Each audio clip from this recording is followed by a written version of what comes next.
Sharks! Welcome to my first vlog.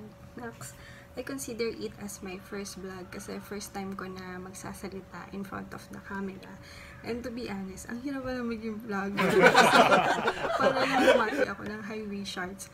Nakailang takes ako. And to be honest, 37 takes and 3 days na paulit-ulit kong ginagawa. Highway shark, highway shark. Tapos pag pinapanood ko yung sarili ko, parang feeling ko ang awkward. Feeling ko hindi maganda. So magre-retake na naman ulit ako. Tapos papanoodin ko sarili ko. Hindi na naman okay. Tapos papanoodin ko ulit hanggang sa wala na ako natapos. And to be honest, naubos na yung cabbage rice na lulutuin ko sa video na to.